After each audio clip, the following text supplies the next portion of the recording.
RJD के दूसरे अध्यक्ष के तौर पे तेजस्वी यादव की ताजपोशी होती है, उनको कार्यकारी अध्यक्ष बना दिया जाता है। और इस बात को लेकर रोहिणी आचार्य ने जो लिखा, उस बात से तेजस्वी यादव नाखुश तो जरूर होंगे। दरअसल उन्होंने काले कागज पे उजले स्याही से यह तक लिख दिया कि कुछ लोगों के हाथों की कठपुतली बने शहजादे को ताजपोशी मुबारक हो। अब ये कौन लोग हैं जिनके हाथों के कठपुतली बने हैं?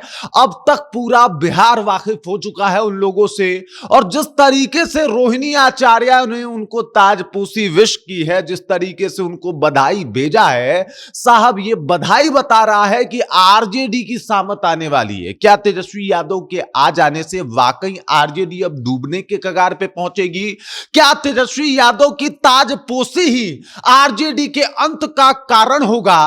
क्या तेजस्वी यादव ही आरजेडी के ताबूत में वो आखिरी कील साबित होने वाले हैं जिसकी चर्चा रोहिणी आचार्य कर रही हैं? अब ऐसा क्यों कहा जा रहा है? बिहार के सियासत में इसका क्या मायने है? सब कुछ आपको विस्तार पूर्वक बताएंगे, समझाएंगे, लेकिन उससे पहले मेरा परिचय जान लीजिए। मेरा नाम है रजत और आप जनता जंक्शन देख रहे हैं। बात करेंगे सबसे पहले उस बेटी की जिस बेटी ने आरजेडी के संस्थापक लालू प्रसाद यादव को अपनी किडनी देके उनकी जान बचाई थी। उनका पोस्ट क्या आया है? उससे ज्यादा तो त्याग तेजस्वी यादव का नहीं है ना। लालू यादव के लिए तेजस्वी यादव तो कोई त्याग नहीं किए हैं, भले उनके लेगेसी को वो भरपूर यूज किए हों। और एक वक्त पे अब लालू यादव को भी साइडलाइन करने की कोशिश की जा रही हो, लेकिन रोहिणी आचार्य ने जो किया है लालू परिवार के लिए, शायद ही कोई और किया होगा। मतलब पूरे बिहार की अगर बात की जाए तो वो रोहिणी आचार्य कह रही हैं कि सियासत के शिखर पुरुष की गौरवशाली पारी का एक तरह से पटाक्षेप। पटाक्षेप का मतलब होता है अचानक से समाप्त हो जाना, अचानक से खत्म हो जाना। एक गौरवशाली पुरुष कौन? लालू यादव। तो वो कह रही है कि साहब अचानक से जो है पटाक्षेप हो गया, उनकी राजनीतिक पारी जो है वो अब समाप्त हो गई। देखिए अब लालू यादव चुनाव लड़ नहीं सकते, उनको जो है वो जो आरजेडी का अध्यक्ष पद है उससे हटा दिया गया है। तो ये अचानक से पटाक्षेप हो गया। और उसके बाद लिखती हैं कि ठकुर सुहाती करने वाले और गिरोहे घुसपैठ को उनके हाथों की कठपुतली बने शहजादा की ताजपोशी मुबारक।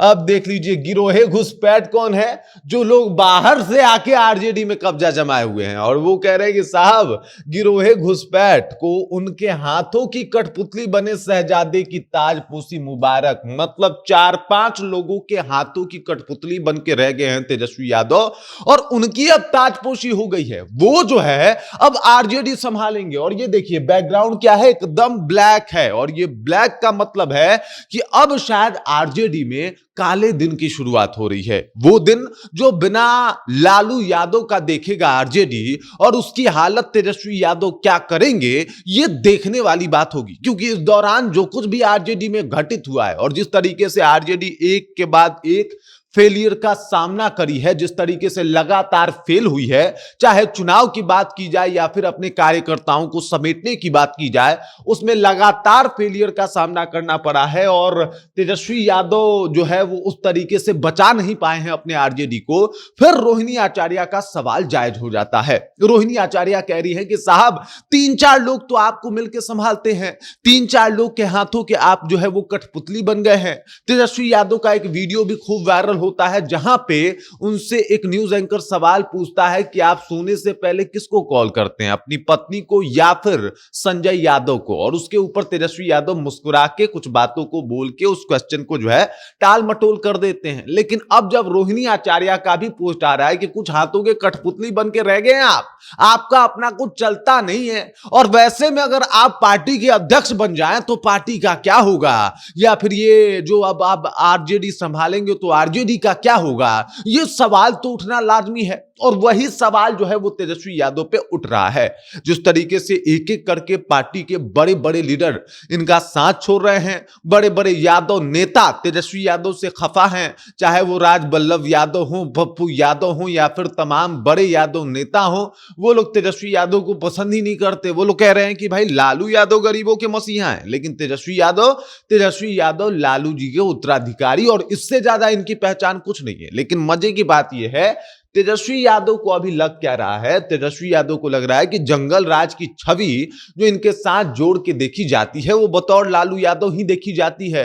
तो अगर लालू यादव के नाम को हटा दिया जाए, अगर इनको राष्ट्रीय अध्यक्ष न रखा जाए, तो शायद अब हम खुल के अपनी बातों को रख पाएंगे और जंगल राज वाली जो हमारा एक चेहरा है, पहचान है, वो हमसे मिटा दिया, मतलब वो जो है वो मिटा दिया जाएगा और वो जो है वो समाप्त कर दिया जाएगा। तो मजे की बात यह है, तेजस्वी यादव को आरजेडी चाहिए, तेजस्वी यादव को लालू यादव की लेगेसी भी चाहिए, तेजस्वी यादव को इस बात का भी गर्व होना चाहिए कि साहब हमने जो है एकदम से पूरा कमान संभाला और हम लालू यादव के बेटे हैं। लेकिन तेजस्वी यादव का लालू के ऊपर जो आरोप लगे हैं वो नहीं चाहिए। तेजस्वी यादव के साथ वही कहावत जो है वो सूट बैठती है कि भाई मीठा मीठा गप गप, करवा करवा थू थू। और इसी बात को लेकर रोहिणी आचार्य ने कह दिया कि साहब देख लीजिए अब आरजेडी का क्या होगा। ये जो ब्लैक बैकग्राउंड है ये बहुत कुछ बताता है। कह रहे कि भाई अब आरजेडी का क्या होगा, ये तो कुछ लोगों के हाथों की कठपुतली बन के जो है वो बैठे हैं। और सवाल जिस तरीके से इन्होंने शुरू किया है कि भाई सियासत के शिखर पुरुष की गौरवशाली पारी का एक तरह से पटाक्षेप हो जाना, मतलब अचानक से समाप्त हो जाना, मतलब लालू यादव के राजनीति करियर अब खत्म हो गई। और किया किसने? तेजस्वी यादव ने। ये बात रोहिणी आचार्य कह रही हैं और रोहिणी आचार्य जिस तरीके से बधाई दी हैं, लग रहा है कि साहब आरजेडी जब तेजस्वी यादव अब संभालेंगे तो आरजेडी किस तरीके से संभालेंगे ये अपने आप में एक बड़ा सवाल होगा। बाकी इस खबर, इस जानकारी को लेके रोहिणी आचार्य जिस तरीके से बधाई दे रही हैं, क्या वाकई तेजस्वी यादव संभाल पाएंगे आरजेडी, या फिर आरजेडी का वाकई बुरा दिन शुरू होने वाला है? कमेंट करके अपना विचार हम तक पहुंचा दीजिए। बाकी आप देख रहे हैं जनता जंक्शन और मेरा नाम रजत है।